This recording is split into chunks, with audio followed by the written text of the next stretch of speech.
I'm on my roof of our home in Eastport, and based on an annual rainfall in this area of 49 inches. This section, which is only about half of the total volume of roof, but based on this section and 49 inches of rain, we repel almost 30,000 gallons of water rushing off of this surface, down the gutters, out into the street, and just like I said, into the bay. Mother Nature came up with the solution billions of years ago during the Earth's earliest rainfalls, creating river deltas as well as freshwater and salt marshes that slow down the flow of approaching water while also purifying it. So the science behind the answer to our problem is as old as flowing water itself. Today, we have dozens of how-to videos online with examples of what was once a naturally produced environment. We call it a rain garden. And with the idea of addressing the specific challenge that we faced in our bed and breakfast, the rain garden idea seemed the best solution to capturing and absorbing over 30,000 gallons of roof water. Whether your water problem is at your place of business or your own residence, there are several considerations that you should take into account. One is, what kind of water problem do you have? It could be anything from a pool of water that's rather annoying and happens after every storm, or it can be a rushing, out of control situation that's causing erosion on your property. Either way, and everything in between, a rain garden could clearly be the right kind of method for you. Another characteristic would be the absorbency of the soil that's impacted by this water problem. So a simple soil test will help determine where to locate your rain garden.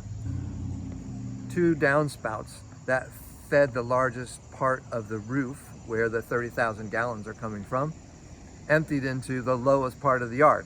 Not a very smart design, but that's what we were faced with. So our location was rather easy.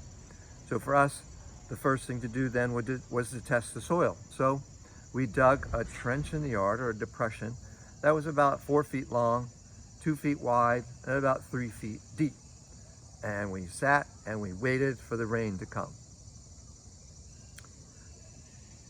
When the rain came and filled our depression, we looked the next day, 24 hours later, and the depression was empty. So it said to us that not only is this a great place for a rain garden, but the land around it is taking in the water at the proper speed. There are all kinds of online formulas for determining how large your rain garden should be, but you have to take in the volume and the absorbency of your soil. So it's really just a guideline, and this simple perk test is going to be very helpful. One problem that we face that you may or may not face yourself would be, what do you do with all the soil that's coming out of the depression that you've made for your rain garden? For us, the solution was easy. We built a stone wall just shy of the project itself, and relocated all of the soil on the other side, creating a larger depression for really severe storms.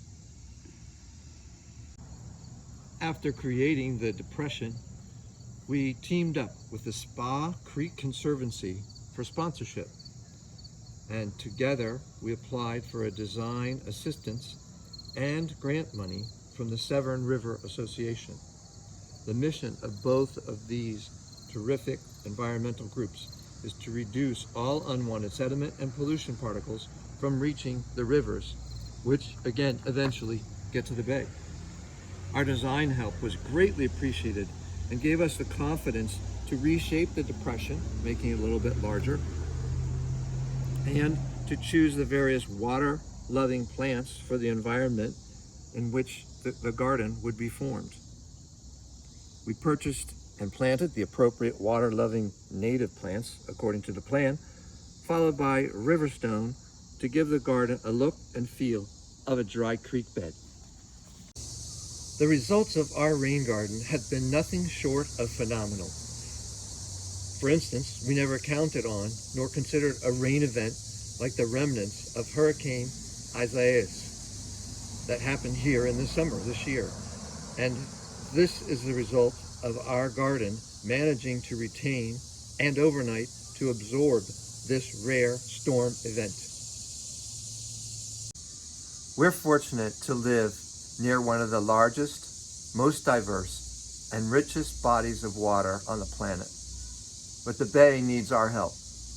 And if you're like my family, you either realize or come to realize that there's a particular responsibility that is attached to being a good neighbor.